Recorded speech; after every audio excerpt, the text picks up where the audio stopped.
আল্লাহর পক্ষে কিয়ামতের দিন আমরা সাক্ষী হিসাবে দাঁড়াবো। আমরা যখন সাক্ষী হিসাবে দাঁড়াবো তো আমাদেরকে আল্লাহ মাঠে দাঁড় করাবে না, আল্লাহর পাশে স্টেজে দাঁড় করাবে। কিন্তু সত্য তো এটা, হিসাব কিতাব তো হবে, ঠিক না? কি হবে না? হ্যাঁ, তা আমাদের নবীজি জিজ্ঞাসা করবে আল্লাহ হিসাব কিতাব কিভাবে নিবেন? তা আল্লাহ বলে সবাইটা যেরকম নিব এরকমই নিব।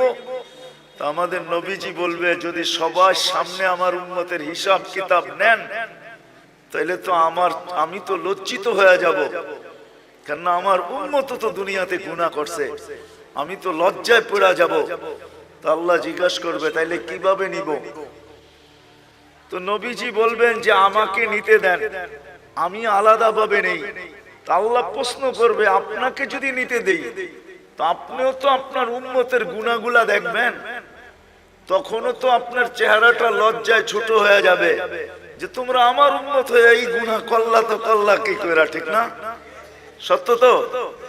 আল্লাহ জবাব দিবে বন্ধু ওয়াদা আপনার চেহারা আমি লজ্জিত করব না, বিদায় আপনার উম্মতের হিসাব কিতাব নিব আমি বটে, কারো সামনে না, আপনার সামনেও না, আমি পর্দার ভিতরে নিয়ে নিব, আপনাকেও জানতে দিব না, কাউকে জানতে দিব না। তো আমরা আল্লাহর বড় কাছের, বড় মহব্বতের, এই জন্য আমাদের বয়সটা খুব কম, কেননা আল্লাহ চান না এই উম্মত বেশি ক্লান্ত হোক, কেননা যতদিন থাকবে তত ক্লান্ত হইতে থাকবে, ঠিক না? কি বলেন? মনে হয় বুঝাইতে পারতেছি না। যত বেশি দিন থাকবো তত বেশি কি 950 বৎসর নূহ আলাইহিস সালাম ছিলেন, তো নিজেই ক্লান্তির কথা কোরআনে বলতেছেন, দাউতু কওমি লাইলাম ওয়া নাহারা, আমি 950 বৎসর রাত দিন দাওয়াত দিছি। এটা একটা ক্লান্তি না? না পরিশ্রম? না, বিশাল পরিশ্রম। 950 বৎসর টানা রাত দিন। তা আমাদেরকে আল্লাহ বেশি বয়স দেন না এই জন্য যে আল্লাহ চান না আমরা বেশি পরিশ্রম করি, এই জন্য বয়স কমায় দিছেন। আমার মনে হয় আরো কম দিতে চাইছেন, কিন্তু ভাবছেন আবার এত কম দিলে কেউ আঙ্গুল উঠায় কিনা, এই জন্য 60-70 বছর দিছেন, বেশি দেন নাই।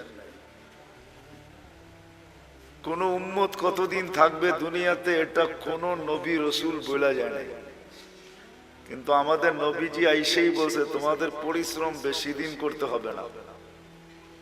আবার এটার উপরে একটা হাদিসও প্রমাণ আছে, আল্লাহর রসুল উদাহরণ দিয়ে বুঝাইতে চাইছেন যে কেউ শ্রমিক রাখছেন সকাল থেকে জোহর পর্যন্ত, এতটুক সময়ের বিনিময় পাইছে। কেউ জোহর থেকে আসর পর্যন্ত, সে এতটুক সময়ের বিনিময় পাইছে। আর আমাদেরকে আল্লাহ সময় দিছেন আসর থেকে মাগরিব পর্যন্ত। এই জন্য হানাফি মুযাব বলে আসরের নামাজ একটু দেরি করে পড়ো, যাতে মাগরিব আর আসরের মধ্যখানে ঘন্টা খানিক সময় থাকে। এই জন্য আমরা আসর কিন্তু দেরি করে পড়ি, যেন মাগরিব আর আসরের ভিতরে সময় কম থাকে। আল্লাহ রসুল বলছে তোমাদেরকে সকাল থেকে নিয়ে সন্ধ্যা পর্যন্ত বিনিময় দেওয়া হবে। বুঝা গেল খাটাইলেনও কম, আবার বিনিময়ের গাট্টিও দিলেন বড়। গাট্টি বোঝেন? সওয়াবও দিলেন অনেক বেশি, সওয়াবও দিলেন বেশি। আল্লাহর আমাদের সাথে একটা মহব্বত আছে, মহব্বত, ভালোবাসা। অনেকগুলো প্রমাণ দেওয়া যায়, বড় বড় প্রমাণ দেওয়া যায়। চলেন দুই একটা প্রমাণ দেই, যদি বুঝে আসে। বুঝে যদি আসে তাহলে দুই একটা প্রমাণ দেই। আল্লাহ নামাজ আমাদের উপরে ফরজ করছেন, ঠিক না? হ্যাঁ, কিন্তু পড়ে কয়জন? শতকরা কয়জন পড়ে? আরে বলেন না, কয়জন? কয়জন? 5 ওয়াক্ত নামাজ শতকরা কয়জন পড়ে? হ্যাঁ, কয় পার্সেন্ট পড়ে? হ্যাঁ, 2%। কত? আমি মাইনা নিলাম 10% পড়ে। শতকরা 10 জন 5 ওয়াক্ত নামাজ পড়ে, ঠিক না? 90 জন কি করে না? কি করে না? পড়ে না। তাহলে এদের ফরজের ঘাটতি হইল না? হইল না? হইল? মনে হয় বোঝেন না আপনারা আমার কথা। ঘাটতি হইল না? হইল না? হ্যাঁ, কিন্তু আল্লাহ কতটুকু ভালোবাসে। আল্লাহ আমাদের ফরজের ঘাটতি থাকতে দিতে চান না। এই জন্য আল্লাহ সিস্টেম করছে, রমজানে 70 গুণ ফরজরে বাড়ায় দিছে। এটা কিন্তু ভালোবাসার বিনিময়। আল্লাহ চান না ফরজের ঘাটতি থাকুক, অথচ শতকরা 90 জন পড়ে না। আল্লাহ বলে তোমাদের ফরজের ঘাটতি আমি থাকতে দিতে চাই না, কেননা তোমাদেরকে ভালোবাসি। তোমাদের ফরজের ঘাটতি থাকলে, ভালোবাসার ঘাটতি থাকা দুইটা একসাথে কখনো একসাথে মিলিত হইতে পারে না। এটা শোভা পায় না যে তোমাদের ফরজের ঘাটতি থাকুক। তো আল্লাহ বলে সারা বছর ঘাটতি হোক, তাতে কিছু আসে যায় না।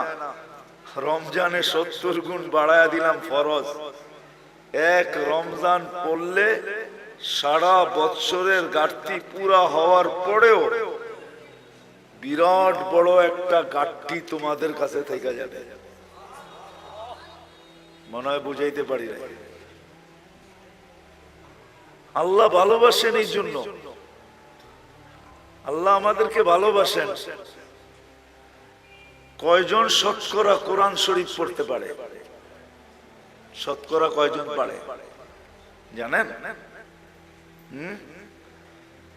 এই মজমায় যত লোক আছে মাদ্রাসার ছাত্র ছাড়া কয়জন আমরা কোরআন পড়তে পারি? বেশিরভাগই পারি না, ঠিক না? হ্যাঁ, বুঝা গেল শতকরা 90 জনই কোরআন পড়তে পারে না। চলেন 90 জন না হোক, শতকরা 60 জন তো কোরআন পড়তে পারে না, এটা সত্য, ঠিক না? হ্যাঁ, যে কোরআন পড়তে পারে না সে কি কোরআন খতমের সওয়াব পাইতে পারে? হ্যাঁ, যে কোরআন পড়তে পারে না সে তো কোরআন খতমের সওয়াব পাওয়াটা সম্ভব না, কেন কোরআনই তো পড়তে পারে না, খতমের সওয়াব কোত্থেকে পাবে? কিন্তু আল্লাহ আমাদেরকে ভালোবাসেন, এই জন্য আল্লাহ বলে কোরআন তোমাদেরকে দিলাম, পড়তে পারো আর না পারো, খতমের সওয়াবের থেকে তুমি বঞ্চিত হও, এটা আমি আল্লাহ চাই না। আর এটা ভালোবাসা, এটা বুঝায়ও না যে তুমি খতমের সওয়াবের থেকে বঞ্চিত হবে। বিদায় আল্লাহ সূরা ইখলাস দিবেন যে একবার পড়বা 10 পারা, দুইবার পড়বা 20 পারা, তিনবার পড়বা, খতমের সওয়াব মিললো না? মিললো না? হ্যাঁ, মিলছে? সত্য তো? হ্যাঁ, পাক্কা? হ্যাঁ, এটা আল্লাহ ভালোবাসেন, এই জন্য আল্লাহ সূরা ইখলাস দিবেন। ইখলাস দিবেন, সূরা ইখলাস দিবেন। নামাজ আল্লাহ আমাদেরকে দিবেন, কিন্তু যতজনই শুনছেন নামাজ আমাদেরকে দিবেন, সবাই বলছে পড়বে কি কইরা?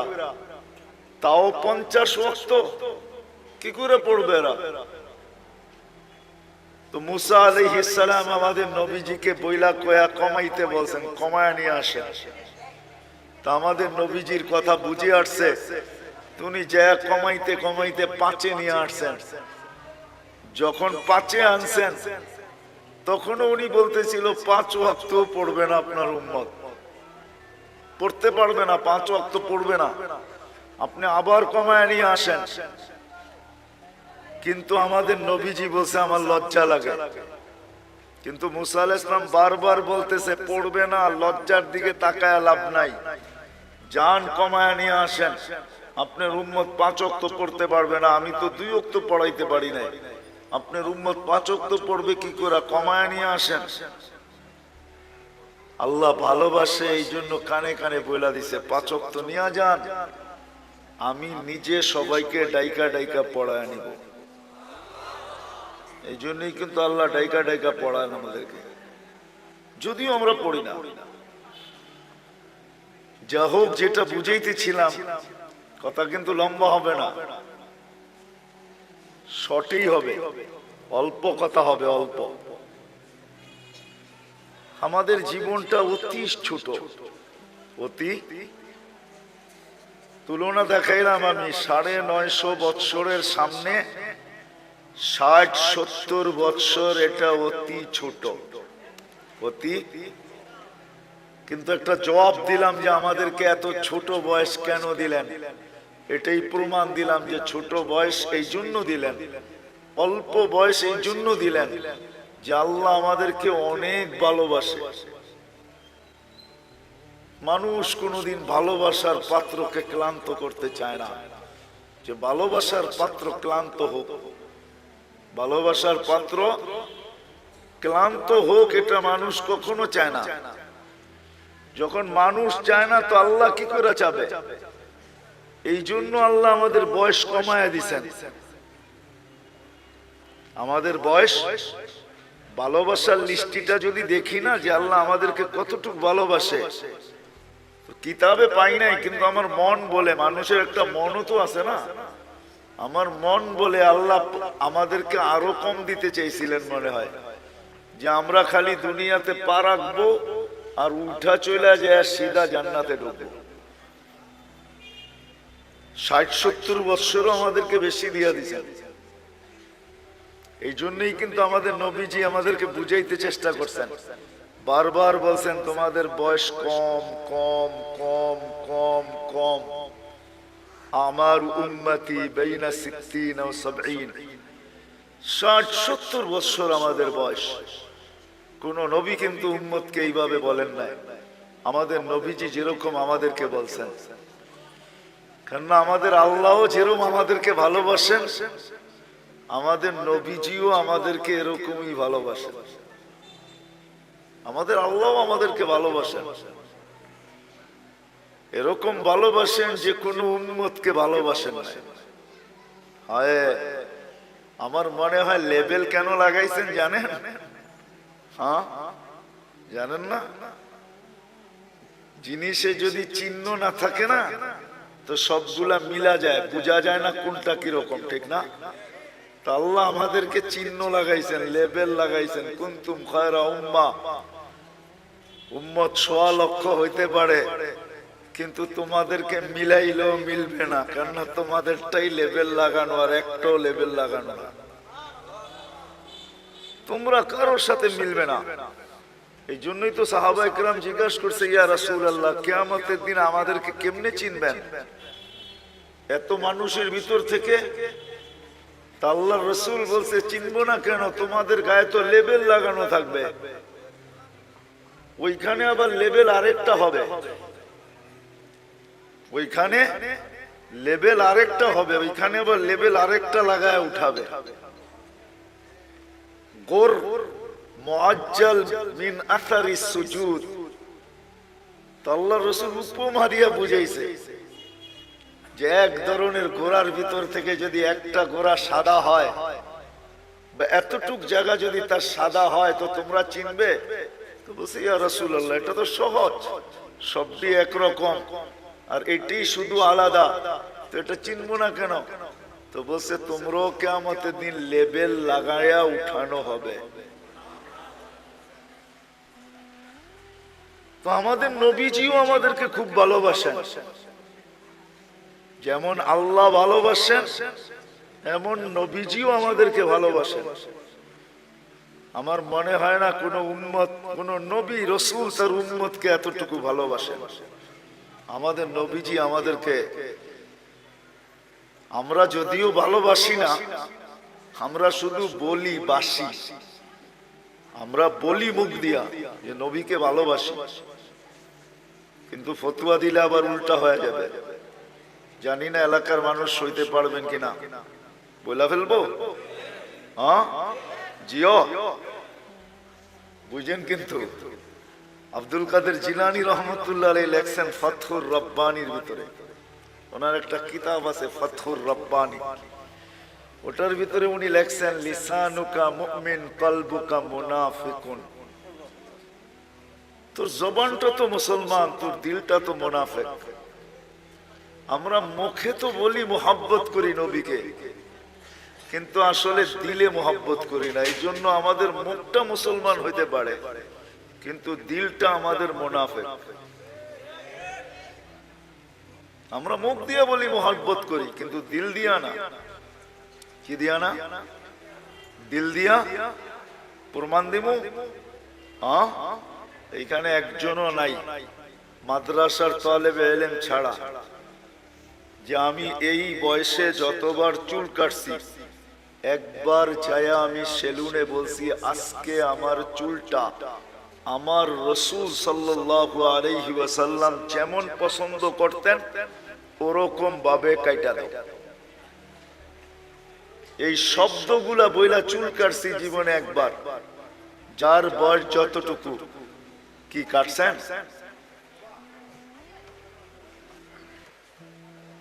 কয়জন কাটছি? রাগ হয়ে গেলেন? হ্যাঁ হ্যাঁ, তাইলে বুঝা গেল এইটা আর এটা এক না, এটা আর এটা, এটা আর এটা এক না। মহব্বত করি এটা তো বললাম,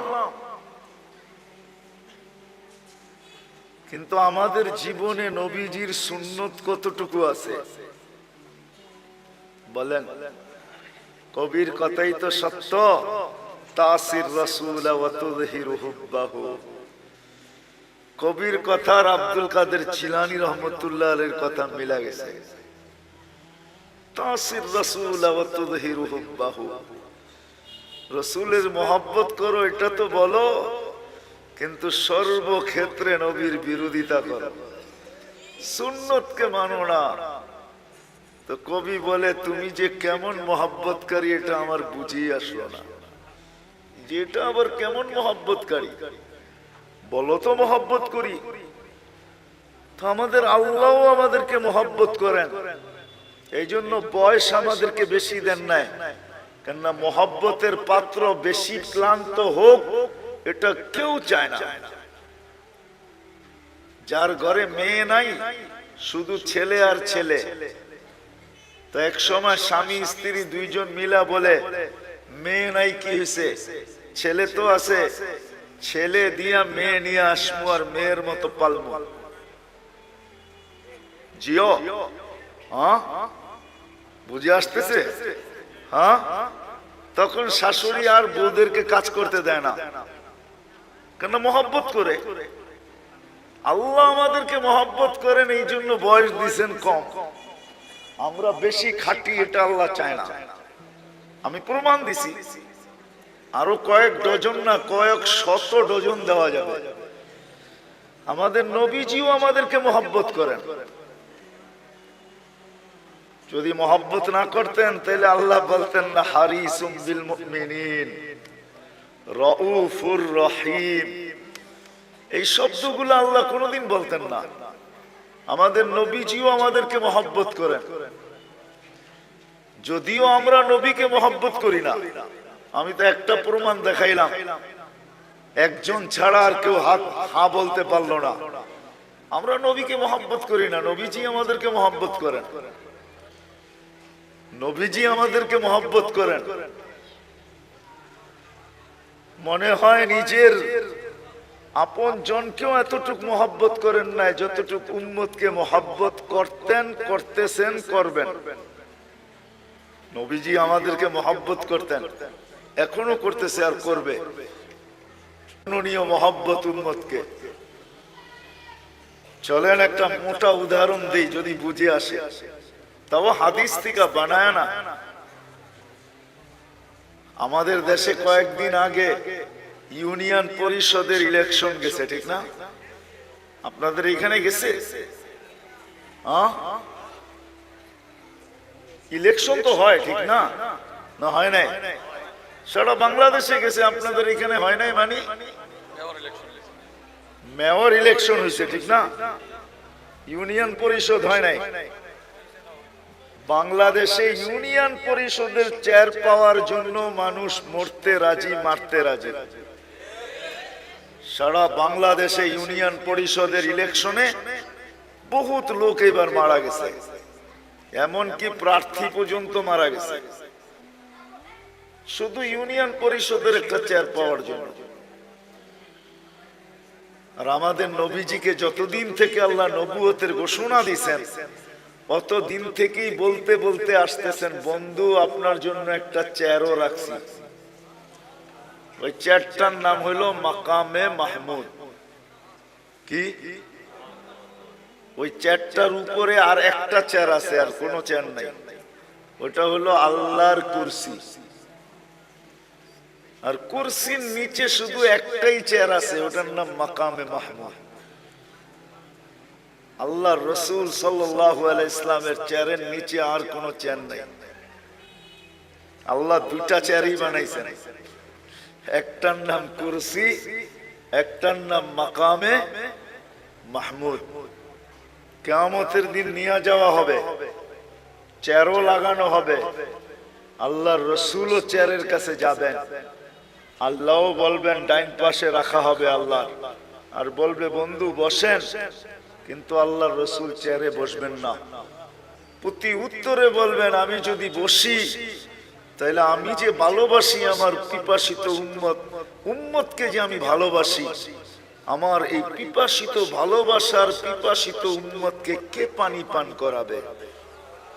বিদায় আমি বসবো না, আমি তো হাউজে কাউসারে যাব, নিজের হাতে উম্মতকে পানি পান করাবো, আর উম্মতকে বলে দিব লা তাজমান বাদাহা আবাদা, আর কোনদিন তুমি পিপাসিত হবে না। শুধু পানি পান করাবে, এখানেই শেষ না। আরেকটা দেখাইতেছি ভালোবাসা, নাইলে চেয়ারে না বইসা মানুষ চেয়ার পাওয়ার জন্য মরতে রাজি, মারতে রাজি।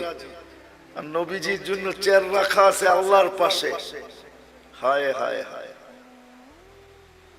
বলবে আমি মিজানের কাছে যাব, আর যা নিজের চোখে দেখবো উম্মতের পাল্লা সামনে ঝুঁকে না পিছে ঝুঁকে। শুধু দেখবো না, আপনি যে আমাকে প্রতিশ্রুতি দিছেন ওইগুলা ওই পাল্লার কাছে দাঁড়ায় আমি প্রতিশ্রুতি গুলা বাস্তবায়ন করব। আপনি আমাকে প্রতিশ্রুতি দিছেন, আমি চাইলেই নাকি দিবেন। তো পাল্লা যখন সামনে ঝুঁকবে না, তো আমি চাবো উম্মতের জন্য চাওয়ার হাত আপনার সামনে উঠায় দিব। আপনি প্রতিশ্রুতি দিছেন সুপারিশ করলে কবুল করবেন। আপনি প্রতিশ্রুতি দিছেন সাউফা ইউতিকা রাব্বুকা ফাতারদা, আমাকে রাজি করে ছাড়বেন। উম্মতের পাল্লা সামনে না ঝুঁকলে আমি রাজি হব না, না না না না। আপনি প্রতিশ্রুতি দিছেন লা ইউখজিকা ফি উম্মতি, উম্মতের ব্যাপারে আমাকে লজ্জিত করবেন না। কিন্তু যদি পাল্লা সামনে না ঝুঁকে, তো ফেরেশতা তো ঘোষণা দিয়ে দিবে অমুকের উম্মত নাম এটা, বাবার নাম এটা, চিরদিনের জন্য অসফলতার চেহারা দেখা ফেলছে। তো আমার মুখটা থাকবে তো থাকবে কোথায়? ওই সময় আপনার কাছে আমি বলবো পাল্লা যদি না ঢোকে তাইলে তো আমার চেহারা মলিন হয়ে যাবে। আপনি তো ওয়াদা করছেন আমার চেহারাকে মলিন হইতে দিবেন না। তো আমি পুলসিরাতের মিজানের ওইখানে ছুটবো, আমি চেয়ারে বসবো না। ওইখানেই শেষ না, বলবে আবার পুলসিরাতে দৌড়াইতে থাকবো। ওইখানে যে দেখবো পার হতে পারলো কি পারলো না। তো আমি যদি পার হতে না পারে, তো আমি দুরুদের গাঠি মাথায় দিয়া পার করায় দিব। চেয়ার আমার মাইনা নিলাম, কিন্তু আমি বসবো না, না না না। এটা হলো ভালোবাসার ফল। ওই দিন, যেই দিন সমস্ত নবী রাসূল নফসি নফসি বলতে থাকবে, কোন নবী নিজের মাকেও চাবে না।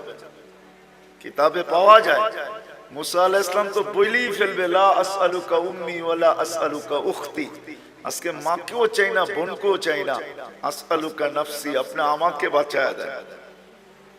কেমন ভালোবাসাটা আমাদেরকে বাসতে। বিদায় আবার শুরুতে চলে যেতেছি, আমাদের জীবনটা অতি কি মনে আছে? অতি ছোট। আর ছোট এই জন্য যে আমরা আল্লাহর ভালোবাসার পাত্র। বিদায় আল্লাহ বেশি পরিশ্রম আমাদের দ্বারা চান। শুধু আল্লাহর ভালোবাসার পাত্র না, আমরা নবীজিরও ভালোবাসার পাত্র। আমাদের নবীজি উম্মতকে বড় ভালোবাসতেন, সত্য এটাই। কিন্তু এটাও বলছি আমি, আফসোসের বিষয়, উম্মত শুধু মুখে ভালোবাসে, মনে ভালোবাসে। শুধু মুখে কি করে? নবীকে মুখে ভালোবাসে, মনে ভালোবাসি না। মনে আমরা ভালোবাসি না। মনে যদি ভালোবাসতাম তাহলে আমি প্রমাণ দিলাম, তাহলে সবাই হাত তুলা বলতো, নবীর আদর্শের থেকে দূরে কেউ সরতো না। কেননা এটাই তো সত্য, যে যাকে ভালোবাসে তার অনুসরণ অনুকরণ তার কাছে মজা লাগে। কি লাগে না? না লাগে না? তা আমরা যদি ভালোবাসি তা আমরা তো অনুসরণ অনুকরণ নাই, আছে নাকি? হ্যাঁ, কি বলেন? শতকরা কয়জনের ভিতরে আছে? আপনি জুব্বা পড়েন দেখি কি সবাই পড়ে নাকি? আপনি দাড়ি রাখছেন দেখি সবাই দাড়ি রাখে নাকি? অথচ দাড়ি তো নবীজি নিয়ে আসছে আমাদেরকে জান্নাতের টিকিট দেওয়ার জন্য। এই উম্মতকে দাড়ি দিছে জান্নাতে যাওয়ার জন্য। অন্য উম্মতকে কেন দিছে এটা আমি জানি না। এই উম্মত দাড়ি দেখায় জান্নাতে যাবে। কোথায়? কি দেখায়? দাড়ি দেখায় চলে যাবে। দাড়ি দেখায় এই উম্মত দাড়ি দেখায় জান্নাতে চলে যাবে। তাফসীরের কিতাবে এটা পাওয়াও যায়। মুসা আলাইহিস সালামের ব্যঙ্গ করতো একটা লোক, এটার নাম সামেরি ছিল। সামেরি মুসা আলাইহিস সালামকে ব্যঙ্গ করতো। ব্যঙ্গ বোঝেন তো? ব্যঙ্গ করতো নকল করা দ্বারা। পাগড়ি ওরকম, চুল ওরকম লম্বা, দাড়ি ওরকম, জুব্বা ওরকম, লাঠি এরকম, চলার ঢং এরকম, কথা এরকম, সারাদিন পিছে লেগে থাকতো আর মুসা আলাইহিস সালামকে খেপাইতে থাকতো। কিন্তু ঈমান আনে না। সে ফেরাউনের দলের লোক ছিল। যখন ফেরাউনকে আল্লাহ ডুবায় মারে তো সামেরিকে আল্লাহ ডুবান নাই। তো যখন উঠা আসছে তো মুসা আলাইহিস সালাম বলতেছে, আল্লাহ ফেরাউন আমার বিরুদ্ধে ছিল বটে, কিন্তু এইটার মতো না। এটারে কেন বাঁচাইলেন? এটারে কেন এটারে বাঁচাইয়া দিলেন? ও তো সারাদিন পিছে লেগে থাকে আর আমাকে ব্যঙ্গ করতে থাকে আর আমাকে খেপাইতে থাকে। ওরে ডুবাইলেন না কেন? আল্লাহ বলে, ডুবাইতে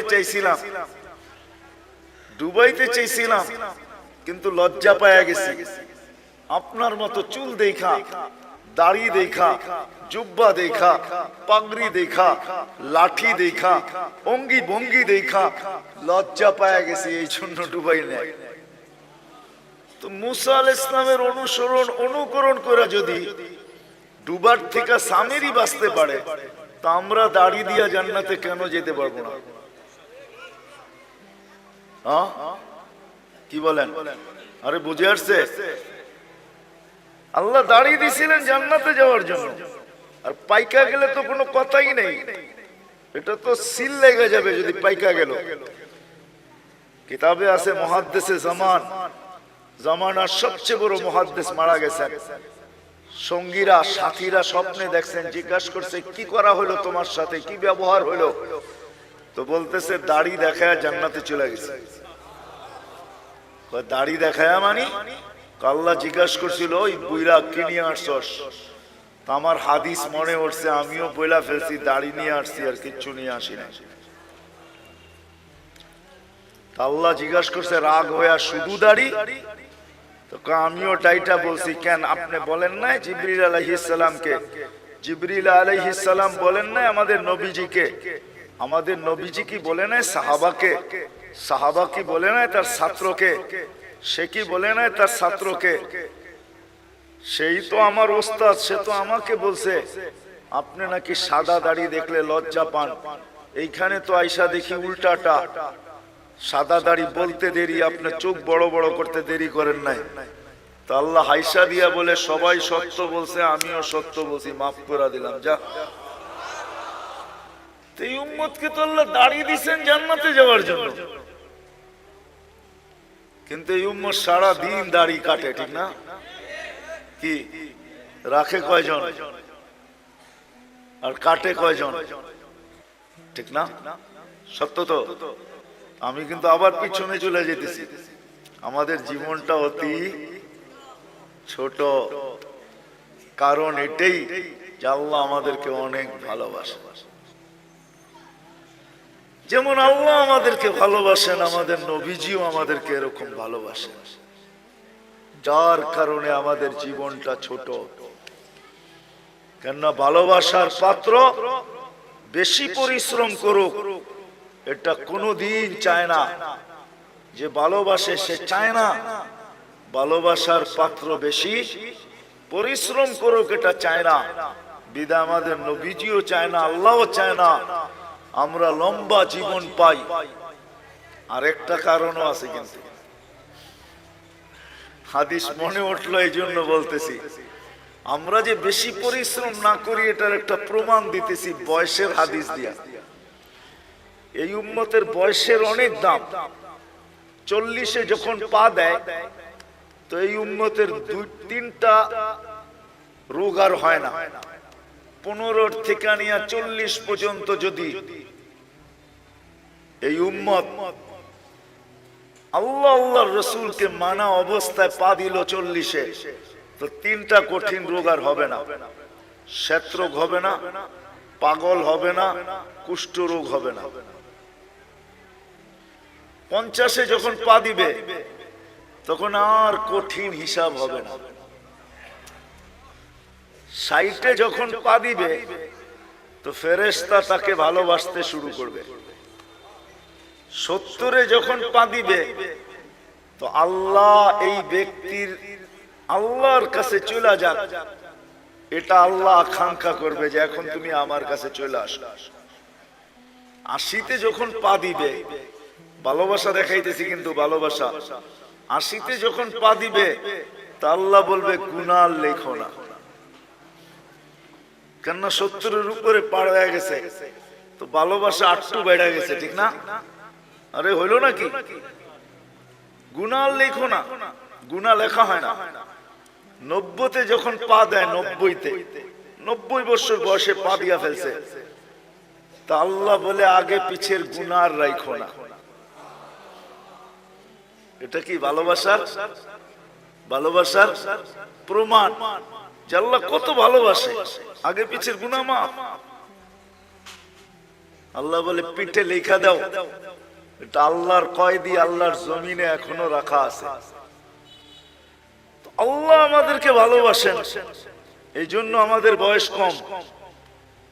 রাসূলুল্লাহ সাল্লাল্লাহু আলাইহি ওয়াসাল্লাম আমাদেরকে কি বাসেন? আমাদেরকে ভালোবাসেন। কিন্তু আফসোস এই জায়গায় যে আপনি আর আমি কতটুকু ভালোবাসি। এই জন্যই আবারও বলতেছি আমাদের জীবনটা অতি আমরা দোনো দিক থেকে ভালোবাসার পাত্র, দোনো দিক থেকে, দোনো দিক বুঝেন, আল্লাহর পক্ষ থেকেও আমরা ভালোবাসার পাত্র, আমাদের নবীজির পক্ষ থেকেও আমরা ভালোবাসার পাত্র। চলেন একটা হাদিস মনে উঠলো শুনাই। যদিও কিয়ামতের দিন আমাদেরকে আল্লাহ দাঁড় করাবে না, কোথায়? কিয়ামতের মাঠে আল্লাহ আমাদেরকে দাঁড় করাবে না।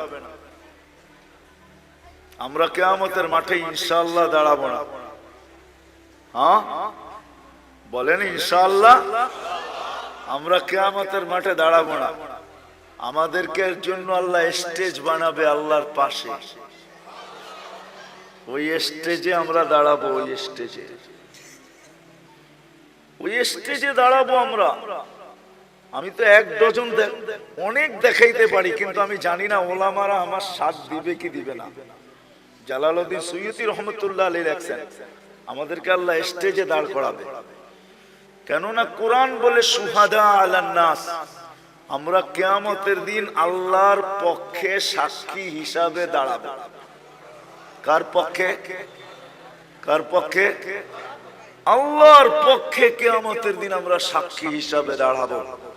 আমরা যখন সাক্ষী হিসাবে দাঁড়াবো তো আমাদেরকে আল্লাহ মাঠে দাঁড় করাবে না, আল্লাহর পাশে স্টেজে দাঁড় করাবে।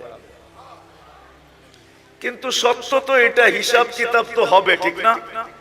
কি হবে না? হ্যাঁ, তা আমাদের নবীজি জিজ্ঞাসা করবে আল্লাহ হিসাব কিতাব কিভাবে নিবেন? তা আল্লাহ বলে সবাইটা যেরকম নিব এরকমই নিব। তা আমাদের নবীজি বলবে যদি সবাই সামনে আমার উম্মতের হিসাব কিতাব নেন তাহলে তো আমি তো লজ্জিত হয়ে যাব, কেননা আমার উম্মত তো দুনিয়াতে গুনাহ করছে, আমি তো লজ্জায় পড়ে যাব। তা আল্লাহ জিজ্ঞাসা করবে তাইলে কিভাবে নিব? তো নবীজি বলবেন যে আমাকে নিতে দেন, আমি আলাদা ভাবে নেই।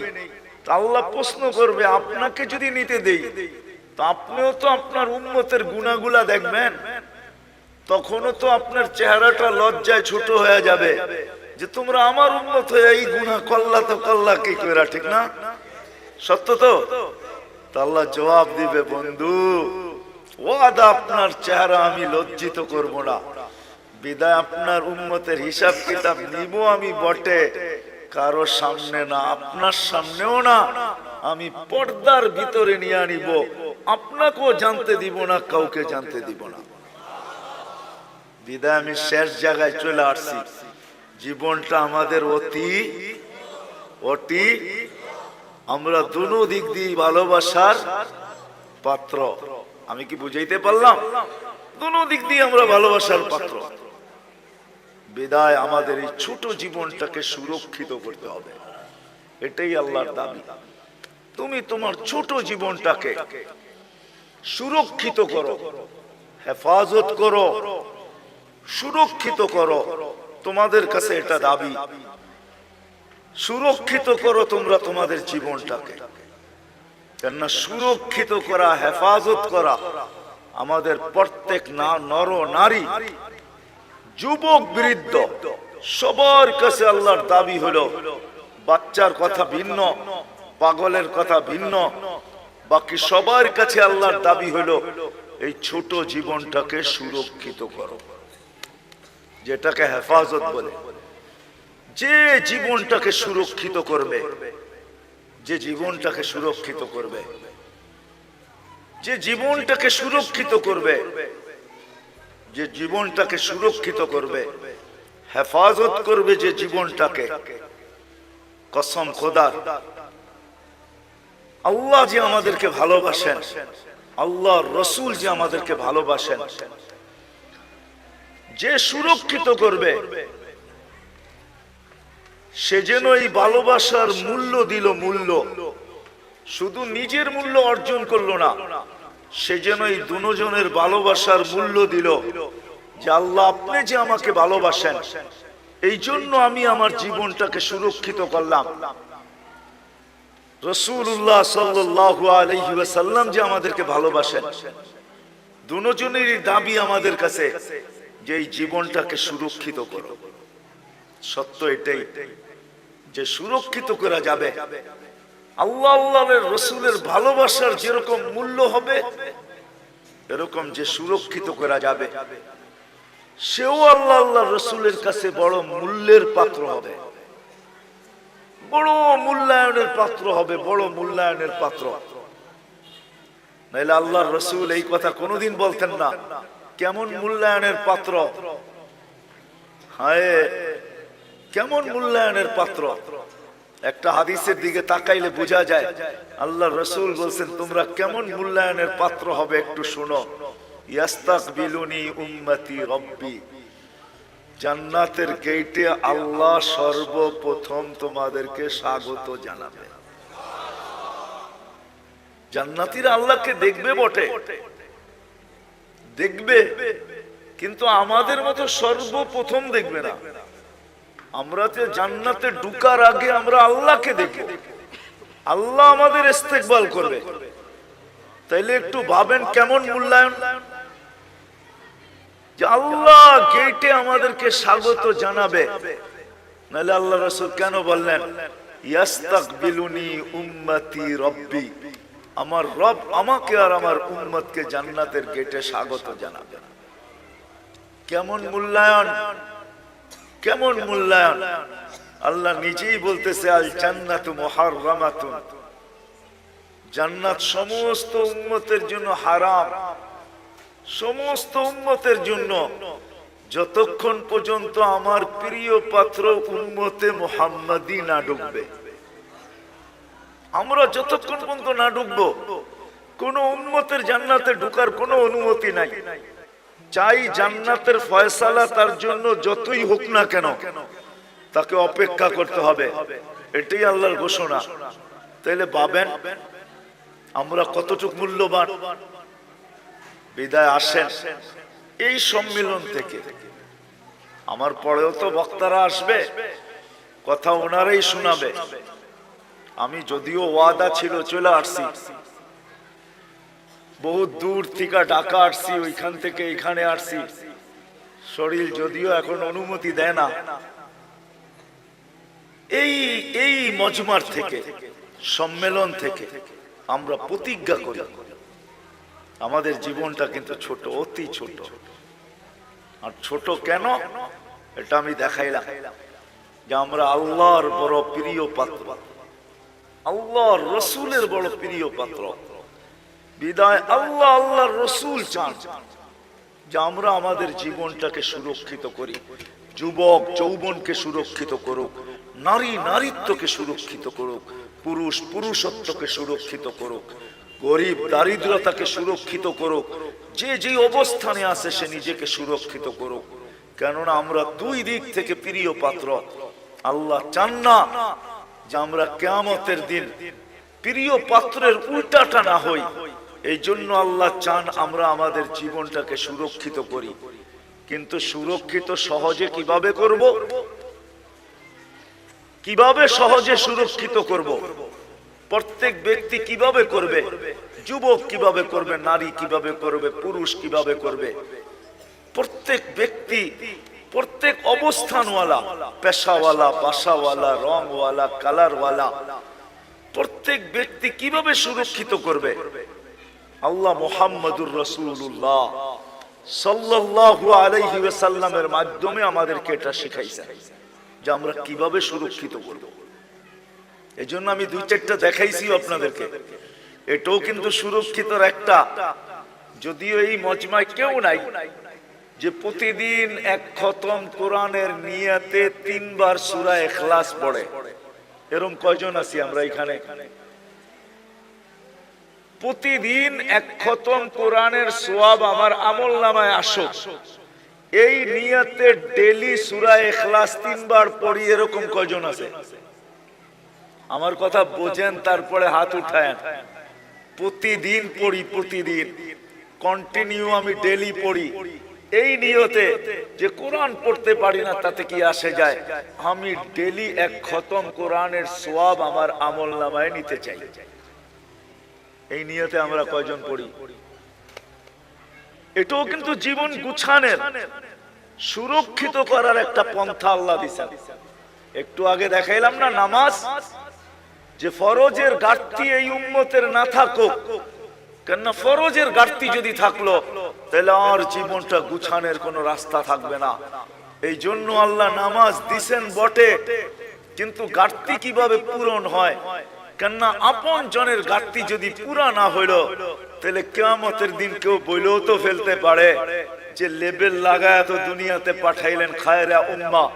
এখন তো আমরা দেখি ফরজ পুরাটাই নাই, পুরাটাই খালি। এদেরকে খায়রে উম্মতের লেবেল লাগায় পাঠাইলেন, ফরজের পুরা ঘাটতি। তো আল্লাহ ওটাকে পূরণ করার জন্য রমজানকে 70 গুণ বাড়ায় দিয়েছেন। আল্লাহ চান না। এই জন্য মুহাম্মদুর রাসূলুল্লাহ সাল্লাল্লাহু আলাইহি ওয়াসাল্লামকে আল্লাহ পাঠাইছেন। আর নবী আসছেন, চলেও গেছেন, আমাদেরকে শিখায় গেছেন, শিখায় গেছেন, আদর্শ দিয়া গেছেন। আল্লাহ নিজেও ঘোষণা দিতেছেন, আল্লাহ নিজেও ঘোষণা দিতেছেন, লাকাদ কানা লাকুম ফি রাসূলিল্লাহি উসওয়াতুন হাসানাহ। আল্লাহ নিজেও ঘোষণা দিতেছেন, ওয়া ইন তুতিউহু তাহতাদু। আল্লাহ নিজেও ঘোষণা দিতেছেন, মান আতা আর রাসূল ফাকাদ আতা আল্লাহ। আল্লাহ নিজেও ঘোষণা দিয়া বুঝাইতে চাইতেছেন, ইন কুনতুম তুহিব্বুনাল্লাহ, তুমি বলো আল্লাহকে ভালোবাসো। প্রমাণ কি? তো আল্লাহ প্রমাণও বুঝাইয়া দিতেছেন আমাদেরকে, ইন কুনতুম তুহিব্বুনাল্লাহ ফাত্তাবিউনি, আমার বন্ধুর অনুসরণ অনুকরণ করো। আসেন এই মজলিস থেকে আজকে আমরা সবাই ওয়াদা করি যে আমার এই ছোট জীবনটা, যেটা অতি ছোট, দুই দিক দিয়েই আমরা মহব্বতের ভালোবাসার পাত্র, আমি এটাকে সুরক্ষিত করতে চাই। আল্লাহ, আল্লাহ রসুলের, রাসূলুল্লাহ সাল্লাল্লাহু আলাইহি ওয়াসাল্লামের অনুগত্যের মাধ্যমে, আদর্শের মাধ্যমে, রাসূলুল্লাহ সাল্লাল্লাহু আলাইহি ওয়াসাল্লামের সুন্নতকে মানার মাধ্যমে। নাইলে বড় ব্যথা পাবেন, কিন্তু বড় ব্যথা। কোরআনের এক আয়াত আমাকে বুঝায় যে আল্লাহর রাসূল কত বড় ব্যথা পাবেন, যেই ব্যথার পরে আল্লাহর রাসূল চিৎকার দিয়া বলবেন, কওমি ইত্তাখাযু হাযাল কুরআনা মাহজুরা। বড় ব্যথা পায় আমাদের বিরুদ্ধে মোকদ্দমা দায়ের করে দিবেন, বড় ব্যথা পায়, কিন্তু বড় ব্যথা, বড় ব্যথা পাবেন। হাদিসও আছে, হাউজের কাউসারের কাছে যাবেন, পানি পান করার জন্য যাবে, কিন্তু দিলে এতটুকু ব্যথা পাবে, দেখা চেহারা দেখে এতটুকু ব্যথা পাবে যে চিৎকার দিয়া বলবে, সুলকান সুলকান লিমান গাইয়ারা বাদি। অথচ যে রাসূল উম্মতকে এত ভালোবাসতেন, আরবির সাথে সম্পর্ক নাই তো, এই জন্য জানি না যে আল্লাহ রাসূল আমাদেরকে কতটুকু ভালোবাসতেন, কতটুকু ভালোবাসতেন। নাইলে আল্লাহ হারিসুম বিল মুমিনিনা রাউফুর রহিম বলতেন না। রাউফ এটা আল্লাহর সিফাত, রহিম এটা আল্লাহর সিফাত। আল্লাহ দুটোটা বন্ধুকে দিয়া দিয়েছেন, কতটুকু উম্মতকে ভালোবাসতেন। এই জন্য আসেন আজকে ওয়াদা করি যে আমরা আমাদের এই ছোট জীবনটাকে আল্লাহর রাসূলের মানার মাধ্যমে, এর আদর্শকে মানার মাধ্যমে সুরক্ষিত করব। কি রাজি? ওয়াদা পাক্কা? কিন্তু কিন্তু এটা শিখতে হবে। তাইলে আল্লাহর রাসূলের আদর্শ শিখতে হবে। কিন্তু আপনি যদি বলেন, এইখানেও একটা প্রশ্ন আছে, আপনি যদি বলেন যে আমি সবগুলা পুরা করতে পারবো, তো পারবো কি করে? এই জন্য ভালোবাসার বিকাশ কিন্তু এটা আল্লাহর রাসূল কমায়া দিয়েছেন, আল্লাহ কমায়া দিয়েছেন বন্ধুর মাধ্যমে। আল্লাহর রাসূল বলেছেন, লাউ উমিলা উশরামা উনসিলা বিলানাজা, তোমরা যদি 100 ভাগের 10 ভাগও করে দেখাইতে পারো, তো আল্লাহ তোমাদেরকে 1-এ 10, 10-এ 100, 100 নাম্বার দিয়ে তোমাদেরকে পাস করায় দিবে। আরো নিচে নাইমা আসছেন, বলছে শোনো শোনো শোনো শোনো, যদি ঈমান তোমাদের ভিতরে থাকলো, ঈমান যদি নিখুঁত হইলো, 100 ভাগের 10 ভাগও যদি না পারলে, একটা সুন্নত ধরেও যদি ঝুলতে ঝুলতে কবরে চলে আসলে, মান তামাসসাকা সুন্নতি ইনদা ফাসাদি উম্মতি, যেই সময় চতুর্দিকে ফিতনা আর ফাসাদ চলতে থাকবে, যেই দিকে সর্বশ্রেষ্ঠ মানুষ, কেমন ফিতনা আপনি ভাবেন, কেমন ফিতনা। একটা উদাহরণ, কারো বিরোধিতার জন্য না, উদাহরণ। যেই মানুষটাকে আল্লাহ সৃষ্টির ভিতরে সবচেয়ে সেরা বলতেছে, কেমন গুটগুটে ফিতনা, ওই মানুষটা নিজেকে সৃষ্টির ভিতরে নিকৃষ্টতম। আমাদের প্রবাদ বাক্যে সবচেয়ে দুষ্ট মানুষরে কি বলে? বানর বলে, বানর, বান্দর, ঠিক না? সবচেয়ে দুষ্টটারে কি বলে? হ্যাঁ। তাহলে কেমন বড় ফিতনা, কেমন গুটগুটে ফিতনা, যে মানুষটাকে আল্লাহ সৃষ্টি সেরা বলেও ঘোষণা দিলেন, কেমন ফিতনা শিকার যে ওই মানুষটা নিজেকে সৃষ্টির ভিতরে সবচেয়ে যেটা দুষ্ট বানর, নিজেকে বানর বলতে এখন রাজি হইতেছে, আমি বানর। মানে বুঝাইতে পারি না। হ্যাঁ, আল্লাহর রাসূল বলতেছে এরকম ফিতনার সময় যে একটা সুন্নতকে ধরা ঈমানের সাথে কবরে আসবে, আল্লাহ তাকে 100 শহীদের মালা পরায়া স্বাগত জানাবে। তাহলে আসেন আজকে ওয়াদা করি, শুধু মুখে মুখে ভালোবাসা বললে হবে না, ঠিক না? তাইলে ওই প্রবাদ বাক্যই সত্য হবে, মুহ মে শেখ ফরিদ ভূগোল মে, মানে আপনাদের সিলেটে এই প্রবাদ বাক্য নাই, ঠিক না? মুহ মে শেখ ফরিদ ভূগোল মে কি, মুখে তো শেখ ফরিদ বলে ভূগোলের মধ্যে ইট রাখা। একটা প্রবাদ বাক্য আছে, মুহ মে শেখ ফরিদ ভূগোল মে ইট। এরকম যেন না হয় যে মুখে তো বলি নবীকে মহব্বত করি কিন্তু বাস্তবে প্রদর্শন করি না। তাইলে আমারও এরকমই হবে যে আমি মুখে তো শেখ ফরিদ বলি কিন্তু ভূগোলে ইট নিয়ে দাঁড়ায় আছি, পাইতে দেরি মাথায় মারতে দেরি করব না। আমাদের দোষও এরকমই হবে। বিদায় আসেন, জীবনটা অতি ছোট, দুই দিক থেকেই আমরা প্রিয় পাত্র। এটাকে সুরক্ষিত করা দোনোজনের পক্ষ থেকে দাবি। আর সুরক্ষিত কিভাবে করব, এটার জন্যই মুহাম্মাদুর আল্লাহর রাসূলের আদর্শ।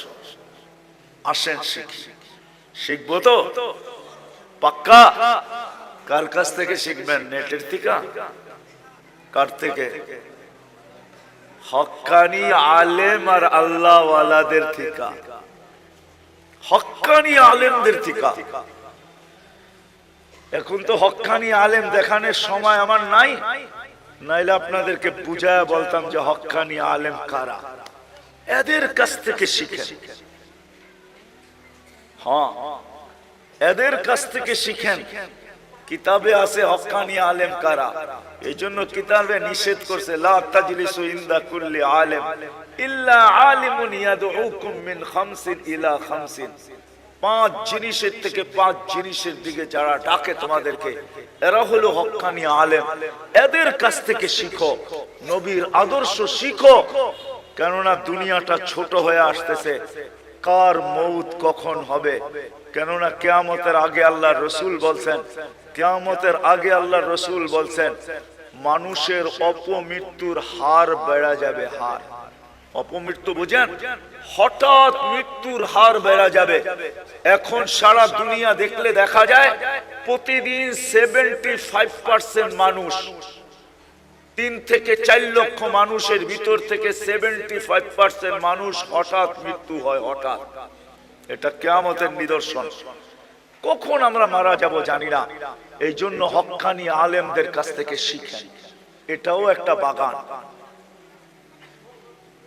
হক্কানিয়াতের একটা বাগান হলো এটা জামিয়া ইসলামিয়া লুৎফাবাগ, এটাও একটা বাগান। এরকম সিলেটে হাজারো বাগান আছে, হাজারো, একটা দুইটা না।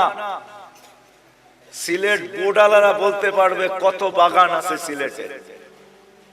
সিলেট বোর্ড যেটা, এরা বলতে পারবে ছোট বড় কত বাগান আছে সিলেটের ভিতরে।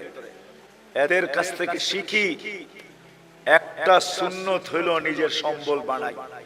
আমি তো যুবকদেরকে বলি যে তুমি জীবনে একবার হলো চুল কাইটা নিজের কাছে রাখো, কিয়ামতের দিন যখন দেখা হবে তো বলার সুযোগ হবে যে আমি একদিন আপনার স্টাইলে চুল কাটছি, আমাকে কি দিবেন দেন। হাত পাতার সুযোগ হবে। আর যদি একদিনও না কাটলো তো হাত পাতবে, তো পাতবে কি করে, ঠিক না? কি হ্যাঁ, কি বলেন? কি করে হাত পাতবে? এই জন্য তো আমি বলি আসেন হক্কানি আলেমদের থেকে শিখি। আর সবচেয়ে বড় কথা যেটা, একের ভিতরে 100, আজকের থেকে নামাজ কেউ ছাড়বো না।